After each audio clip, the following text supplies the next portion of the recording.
자율주행을 우리가 보게 되면 여러 가지 지금 레벨에 맞춰서 뭐 자율주행이 진행이 되고 있다, 안 된다, 뭐 이렇게 이야기가 좀 나오고 있는데 결국에는 이게 대중화가 될 것이냐가 많은 분들께서 궁금해하실 것 같습니다. 우리나라가 지금 이 대중화에 앞서서 어떤 것들이 좀 필요할까? 과연 안전한가? 여기에 대한 우려가 많이 있을 것 안정성. 같습니다. 예. 또 아울러 또 가격 경쟁력이 있어야 되거든요. 예. 아무리 뭐 자율주행차가 편리하다고 하더라도 뭐 그걸 소유하거나 뭐 사용하거나 했을 경우에 그걸 구입할 수 있는 비용이 현재 뭐 전기차 수준으로 가격이 좀 떨어져야 대중화가 되지 않을까 그런 생각이 들고요. 네, 자 오늘 커버 스토리의 하이라이트입니다. 저희 하동환 자율주행 기술개발 혁신사업단 사무국장님을 모시고 우리가 지금 자율주행의 현재와 풀어야 될 숙제에 대해서 한번 같이 이야기해보는 시간 가져보도록 하겠습니다. 안녕하세요. 네, 안녕하세요. 예, 네. 간단하게 저희 소개 한번 부탁드리겠습니다. 네, 안녕하세요. 저는 자율주행 기술개발 혁신사업단 사무국장을 맡고 있는 하동환입니다. 반갑습니다. 예, 사실 저희가 1부 때 이슈팩트 읽기에서 자율주행 기술에 대해서 또는 뭐 미국, 중국 여러 가지 뭐 패권에 대해서 뭐 이야기가 좀 나왔는데요.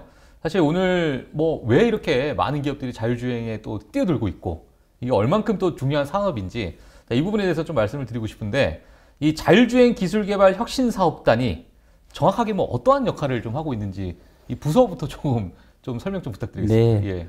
예. 우리 자율주행 기술개발 혁신사업단은 그 27년까지 레벨 4 이상의 완전 자율차 상용화 기반 마련을 목표로 산업부, 가기정통부, 국토부, 경찰청 등 4개 부처가 기술개발 예산을 지원하는 범부처 사업단입니다.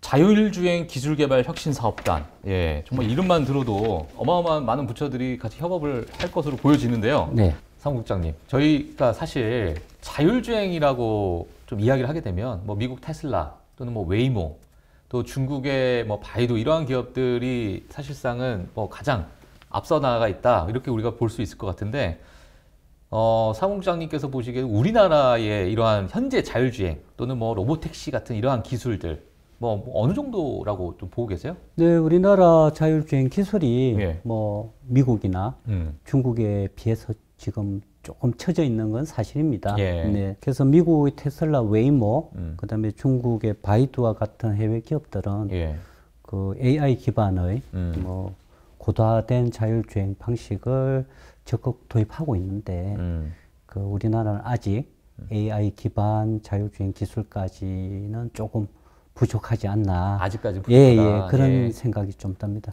아무래도 그런 부분에서 좀 기술력의 차이가 좀 나는 것 같고요. 그 최근 참고로 뭐 22년 세계 ICT 기술 수준 조사 보고서에 따르면 우리나라 자율주행 기술 수준은 그 최고 수준인 미국 대비 한 89.4% 수준이 아닌가.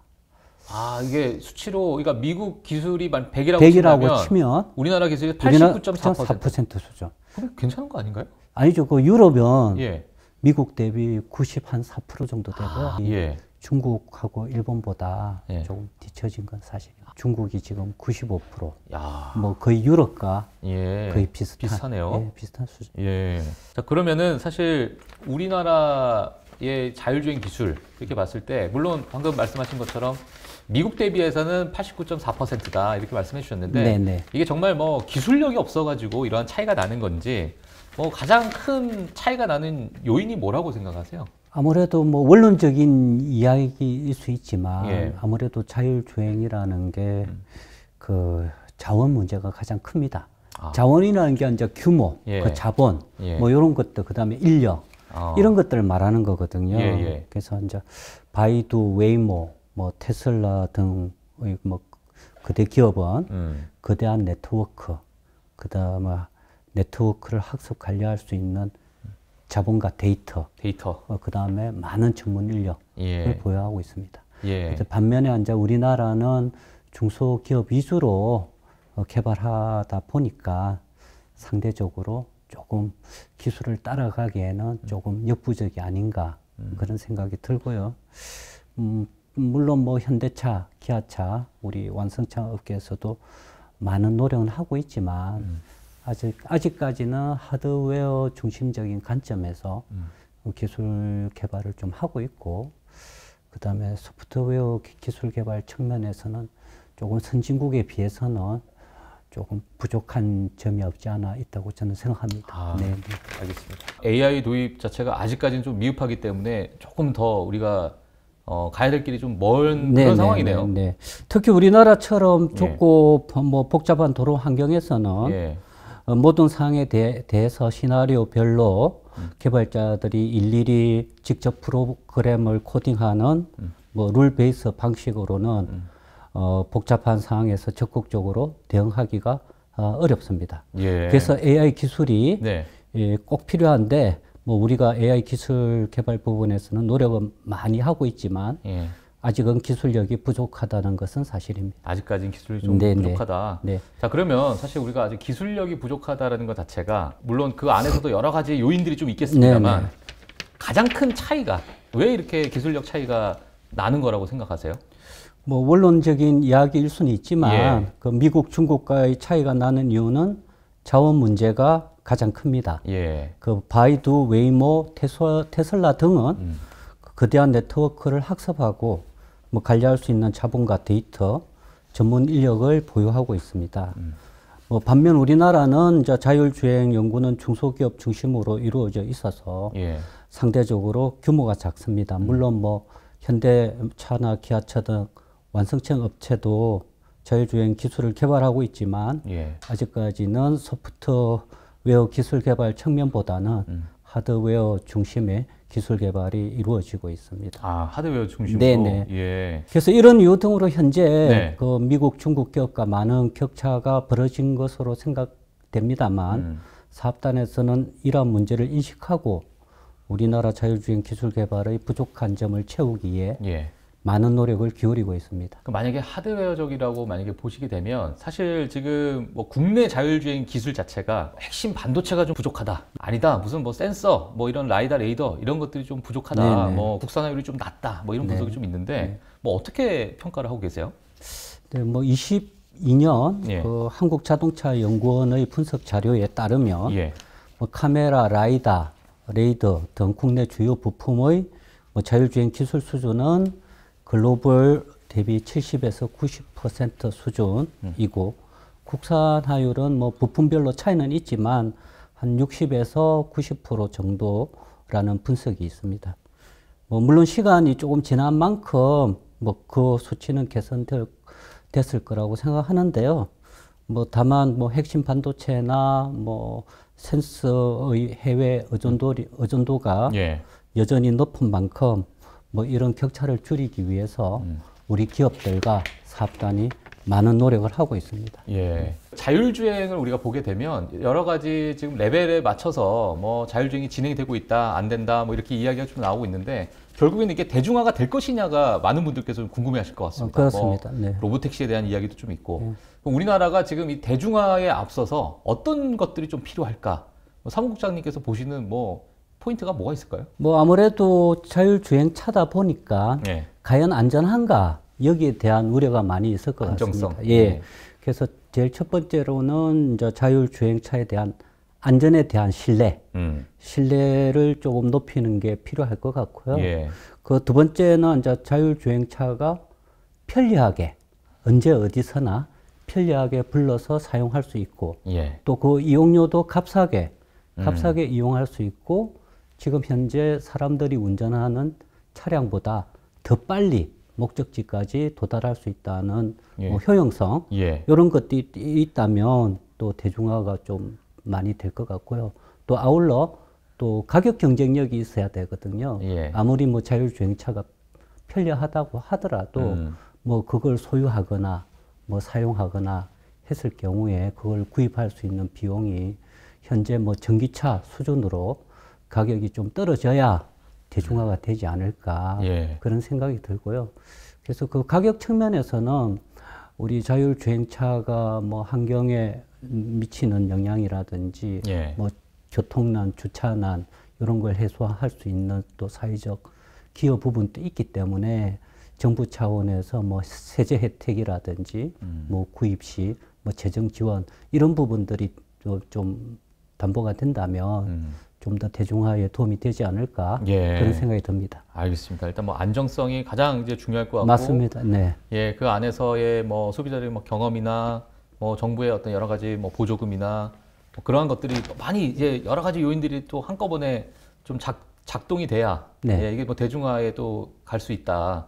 네, 그렇습니다. 좀, 예, 네. 말씀해 주셨는데 일단 뭐 지금 우리가 사실 자율주행 그리고 이렇게 일론 머스크가 최근에 로보택시 이벤트를 통해서 로보택시를 또 한번 보여주셨잖아요. 그러니까 많은 분들이 뭐 자율주행이 로보택시냐 이렇게 또 보시는 분들도 있는데 사실 자율주행이라는 것은 이제 기술력이고 로보택시라는 게 서비스의 하나의 분야라고 우리가 봐야 되는 거죠. 앞으로 로보택시라는 이 산업 자체가 또 발전을 할 것으로 좀 많이 보고 계신가요? 어떻게 보세요?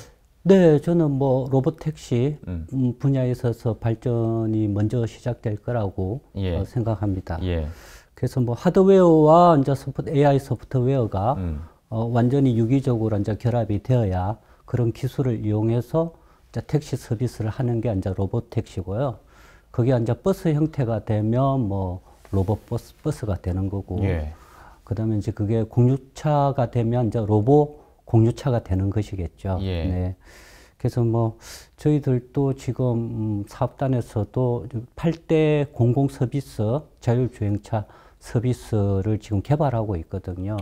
그 예를 들면 이제 교통약자들, 예. 그 어르신들, 예. 그다음에 몸이 좀 불편한 뭐 장애인들을 위해서 자율주행 뭐 교통이동 지원 서비스라든지 저 자율적으로 운행하는 순찰차 서비스. 순찰차는 뭐 어떤 역할을 할까요? 우리가 이제 대외적으로 예. 뭐 경찰관들이 안 보인다 하더라도 예. 조금 어색한 곳이나 뭐 우범 지역 같은 경우에 예. 뭐 그런 순찰차들이 좀 돌아다니면 범죄 예방 효과도 상당하거든요. 예. 네. 그래서 그런 서비스들도 지금 저희들이 개발하고 있습니다. 그 개발 중이시고요. 사실 지금 뭐 강남 지역 같은 경우에는 택시죠, 정말 자율주행으로 좀 운행이 되고. 심야에. 네, 심야에. 심야에. 일부 이제 새벽 시간 동안에 이렇게 이용하시는 분들도 계시고. 특정 시간 동안. 예, 버스도 마찬가지로 자율주행 버스가 지금 운행이 되고 있는 상황이니까 이 부분이 지금 지속적으로 좀 발전되고 있다 이렇게 보고 계시는 겁니다. 방금 말씀드린 것처럼 여러 그 심야의 일부 버스 또는 뭐 택시 이런 것들이 운행이 되고 있는데. 지금 이 부분이 시장에서도 크게 좀 관심을 받고 있는 거거든요, 지금. 예. 그래서 이 부분은 지금 아주 뭐 긍정적인 어떤 그래도 반응이 좀 나오고 있는 것 같아요. 뭐 사무국장님께서는 어떻게 보고 계세요? 네, 최근에 이제 서울시에서 그 자율주행 버스 서비스를 시작했습니다. 예.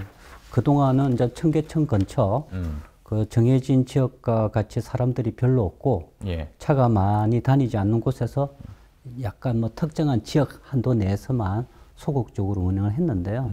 그 이번 11월 달에 이제 시작한 서울시 자율주행 버스는 새벽 시간이기는 하지만 그 실제 버스가 다니는 그 실도로 위에서 다닙니다.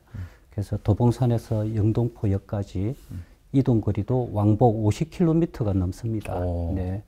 그래서 생각해 보면 이제 택시는 항상 출발지하고 도착지가 다르고 뭐 좁은 골목골목으로 이렇게 다녀야 되는데 반면 버스는 이제 정해진 노선이 있고 특히 이제 서울 같은 경우는 버스 전용 차로가 잘 구비되어 있기 때문에 자율주행 대중교통이 초기에는 뭐 버스 서비스를 도입하기에는 좋은 환경입니다. 그래서 이런 이유로 우리나라는 자율주행 버스 서비스가 좀 더 빨리 자리 잡지 않을까 이런 생각이 들고요. 이번에 이제 서울시에서 하는 그 자율주행 버스 서비스는 이런 운전자가 없기 때문에 아주 이런 새벽에도 운행을 할 수가 있습니다. 그래서 특히 이제 서울시 내는 그 저기 새벽 노동자들이 많이 있거든요. 아침에 일찍 출근하셔야 되는 뭐 청소하시는 분들이라든지 뭐 빌딩을 관리하시는 분들이라든지 이런 새벽 노동자들이 많이 있는데 이런 분들이 이런 새벽에도 그 교통 이동을 뭐 조금 편하게 할 수 있는 뭐 교통 약자를 위한 뭐 서비스가 되지 않을까 이런 생각도 듭니다.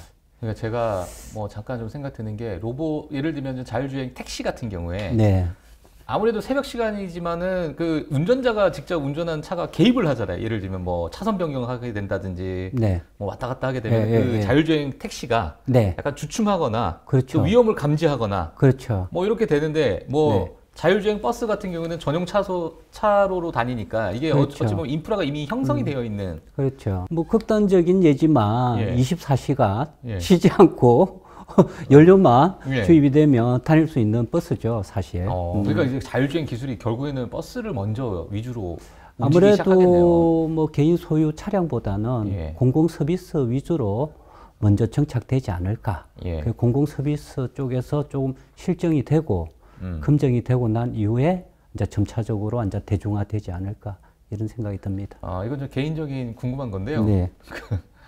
부산 지역이 운전하기가 정말 힘들잖아요. 그렇죠. 산도 많고 하니까. 산도 많고 언덕도 많고. 제 고향이 부산입니다. 아, 그래요? 네. 아니, 그러니까 그래서 사투리를 좀 많이 쓰고 있습니다. 운전하시는 분들도 네. 좀 거칠게 하시고. 네. 그런 곳에서 자율주행차가 가능합니까? 어떻게 생각하세요? 좀 뭐 AI 기반의 기술 고도화, 예. 뭐 소프트웨어가 좀 고도화가 되고 예.